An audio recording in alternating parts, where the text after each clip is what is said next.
Hi, hello, good morning. I've tried filming this a couple times. The first time my dog started barking, the second time I forgot to put a trigger warning. So hi, my name is Forrest. Welcome back to my channel. It's nice to see you. If you've ever seen my videos before, you'll know that I do little life updates, kind of journal entry-esque things. And I am honestly running out of excuses to not be uploading anymore. So just gonna get into a life update and then continue on with what I want this video to be. Okay, cool, great.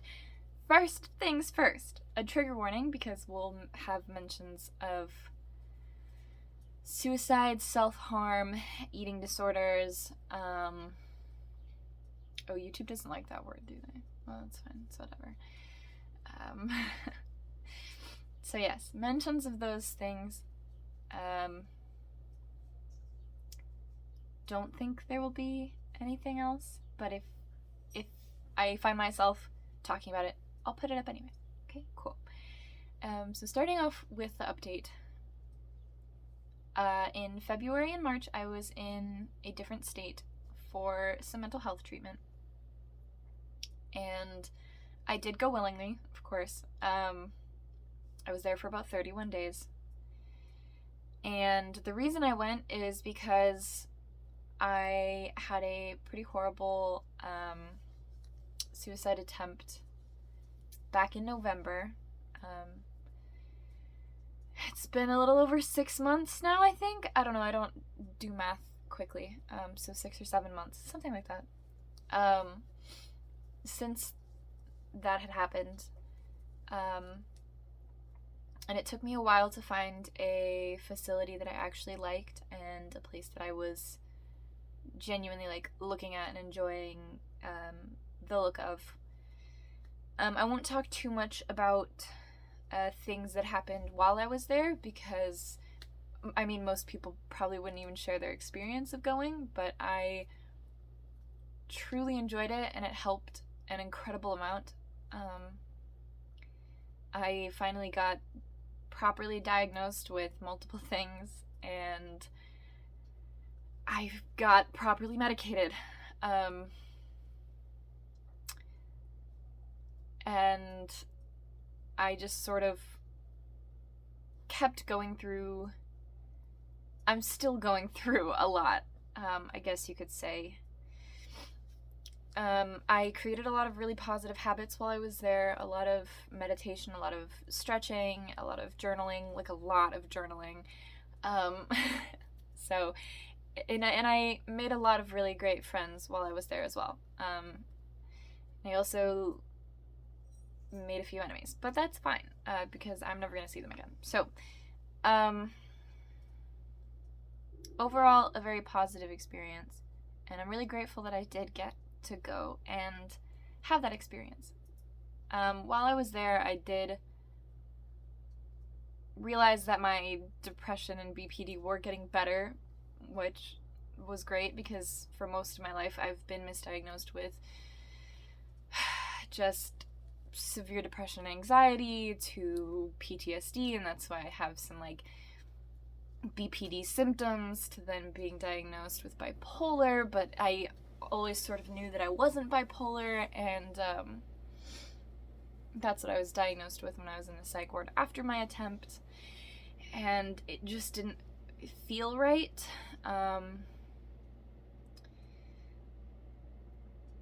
And I had a lot of people telling me when you have a suicide attempt, sometimes that's what it takes for people to turn their life around.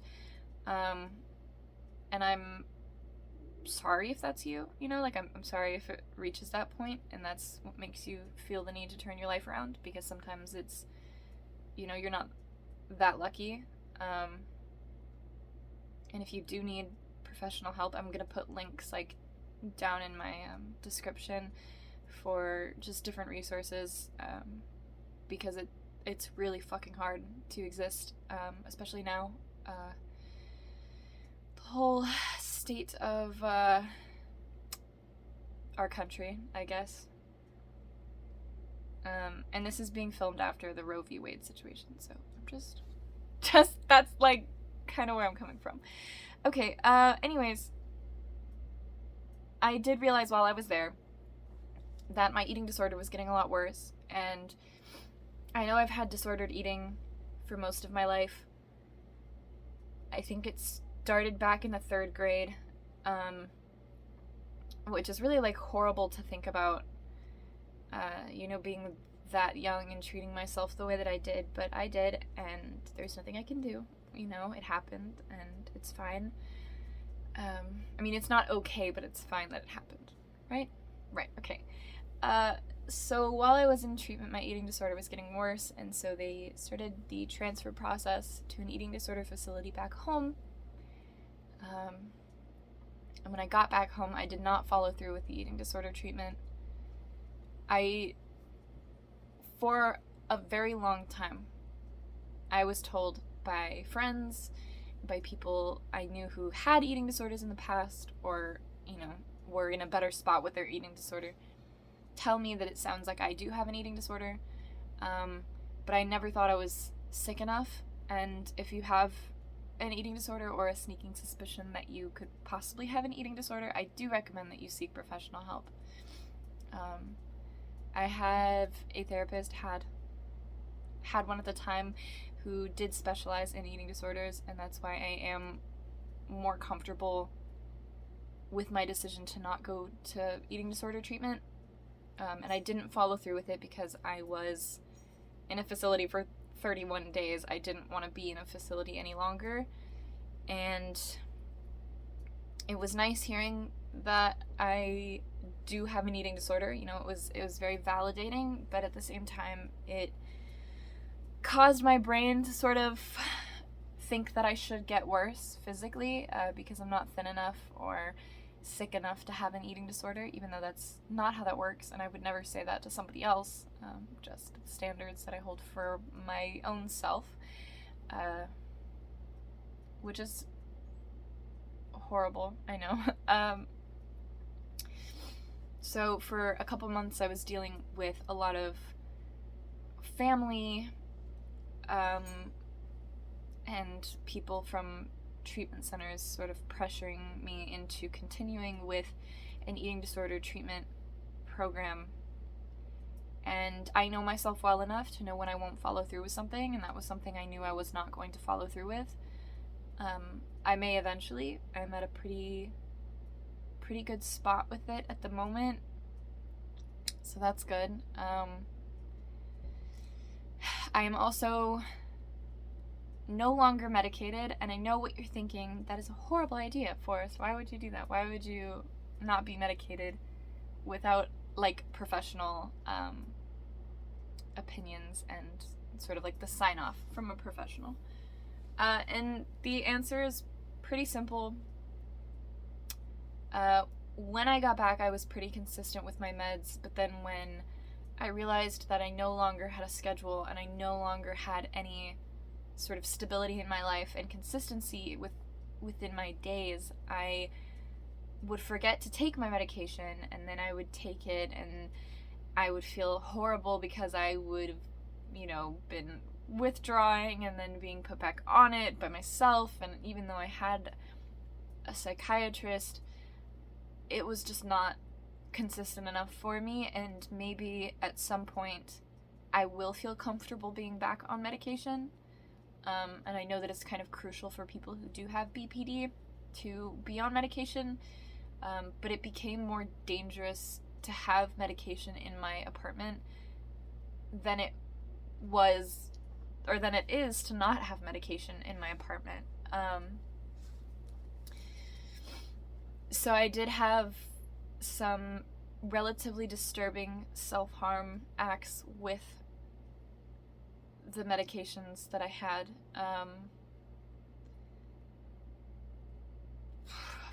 Sorry.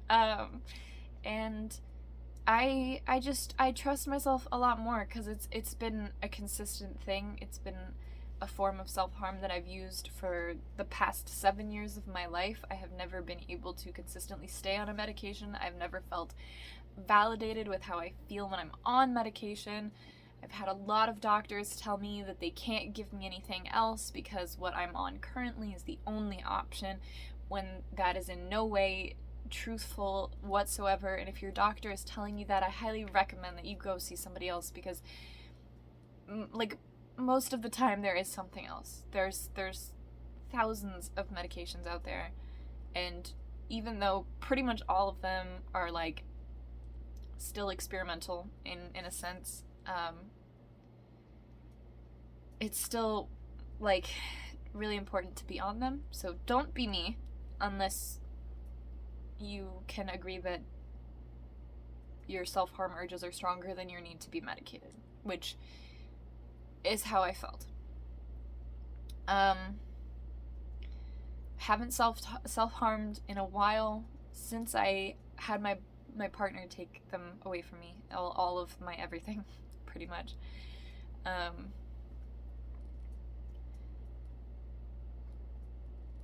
Yeah.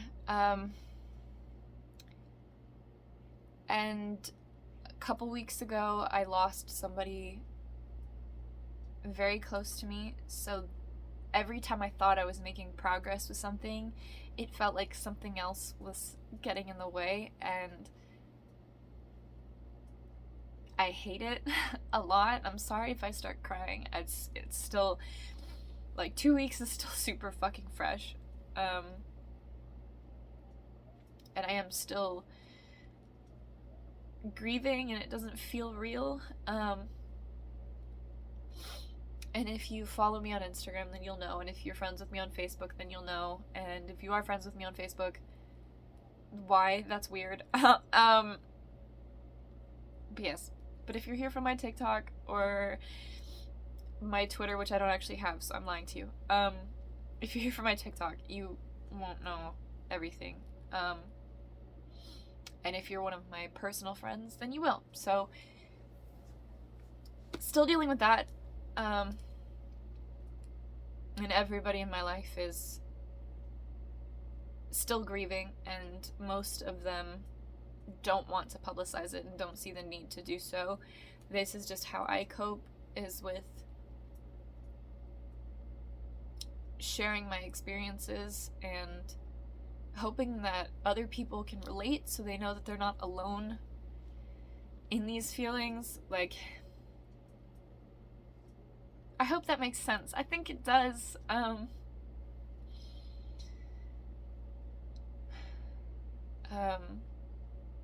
Yeah, so, but a large portion of the people in my life are using this experience as a way to sort of shut down and stop doing things. And I'm using it in the complete opposite sense. I am a very spiritual person, so I know that this person that I lost is a divine being and guiding me in the direction that I need to go. So every time I have doubts about myself, it's like I can hear their voice in the back of my head, like telling me that I am okay and that I am worth it, and I am, whether I'm doing something right or wrong, like I can hear the feedback, and I can hear the be gentle with yourself, be gentle with those around you. And it's really weird, because part of me thinks I'm crazy, like I'm not actually hearing her, but I'm hearing my inner voice speaking through her, if that makes sense. I don't know. Yeah, sorry.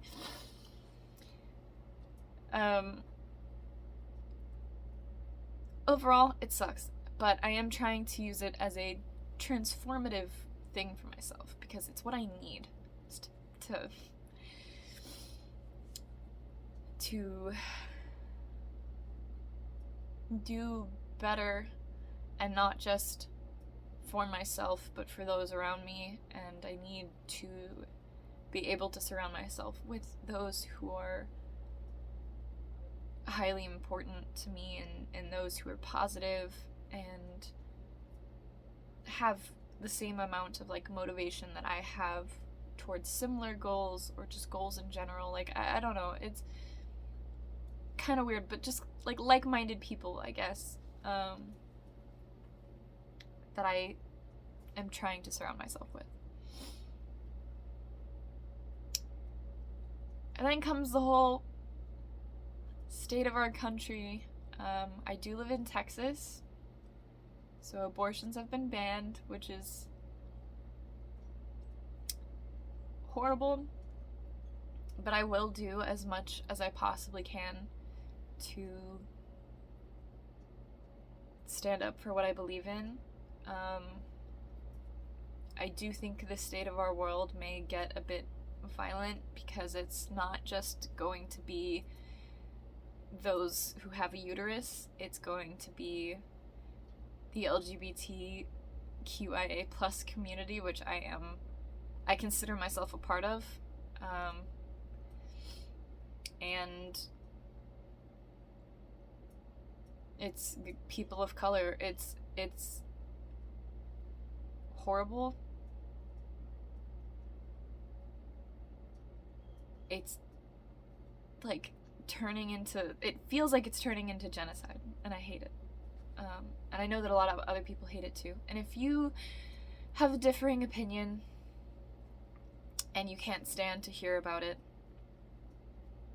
or about the opposing opinion, then you can go ahead and leave, because I really truly don't care. Like, if you can't have an actual civilized conversation with me about it, and you hate me for my opinion immediately, then I don't want you here. If you can't have a civilized conversation about it, or you would like to have a civilized conversation about it, I may not accept, simply because I have my own boundaries and I don't owe anybody anything. But if I am in the mood to discuss, then I'll discuss it with you. I did go to a protest. I have been posting a lot about it. I've been trying to keep the traction going. But I think people here are like nobody's forgotten, but nobody's taking action either. Like, not in the way that action needs to be taken. Protesting is a wonderful thing to do, and I don't think there's anything wrong with standing up for what you believe in.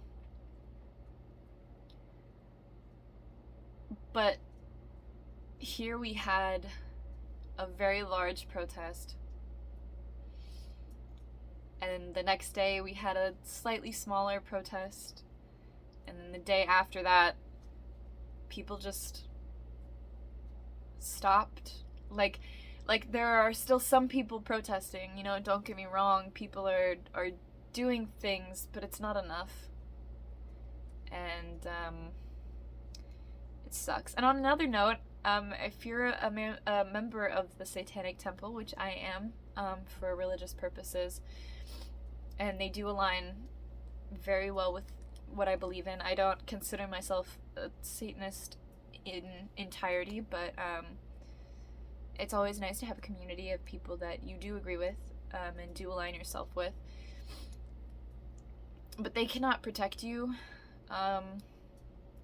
They're trying their hardest, and they're trying really hard to help, and they're trying to,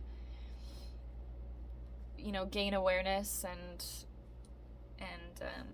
help as much as they can, but there's only so much they can do, so I wouldn't rely on them solely if that was ever a question for you, I guess. As far as men go, they're being very quiet. Cis men, in particular, are pretty quiet. It's kind of scary, honestly. I don't plan on going anywhere by myself for quite some time. So it really does just suck. And if I will tell you this now. When I found out, I was fucking heartbroken about Roe v. Wade. And everybody was posting about it, because everybody that I know and that I'm friends with and mutuals with also knows that this is detrimental to us as people, and it is horrifying. And I was shocked when the men in my life asked me if I wanted to go to the protest with them. They knew about it first, and they were already going, and they asked me if I wanted to go. I was surprised because I've never had men in my life who would want to support that. And I can tell you now that if you have men in your life who are not talking about it, who aren't saying and vocalizing that this is wrong, who aren't posting about it, who aren't going to protests or asking you if you want to go to protests, and they aren't conversing with you about it, and they're just being quiet,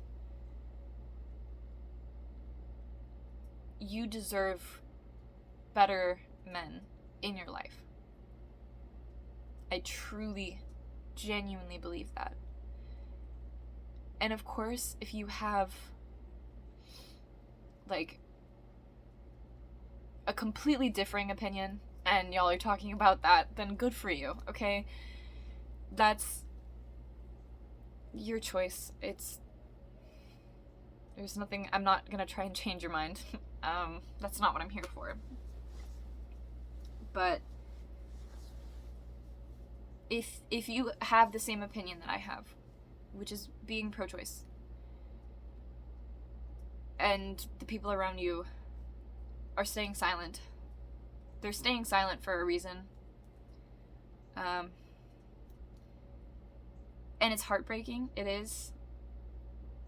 And I'm so fucking grateful for the people in my life, especially the men in my life who are like actually doing things and talking about it.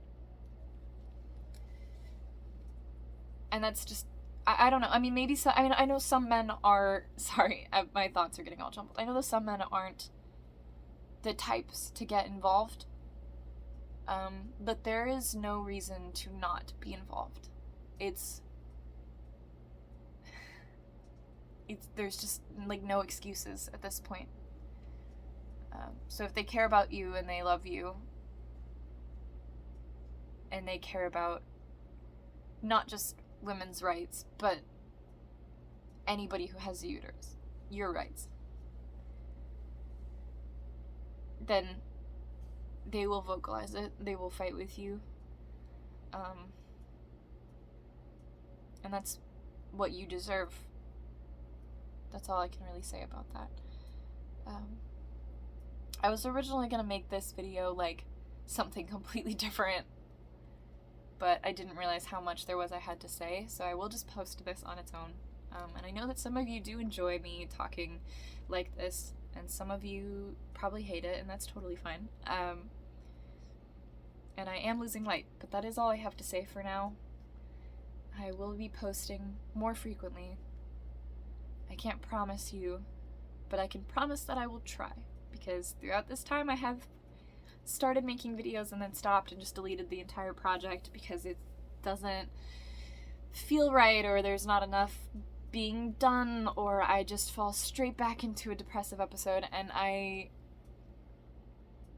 want this. I do. I want to post content. I want to progress in my life, and this is how I'm gonna do it. So I'll try. Other than that, thank you for sitting here through this like 25-minute video. I'm very sorry. I will not be editing this. There's like no reason for me to. Although I'm sure I repeated myself a million times. It's totally fine. Thank you for watching. I hope you have a lovely day. If you liked this video, go ahead and leave a like, comment, anything that you feel compelled to comment. If you feel compelled to dislike this video, you can go ahead and do that too, you know? And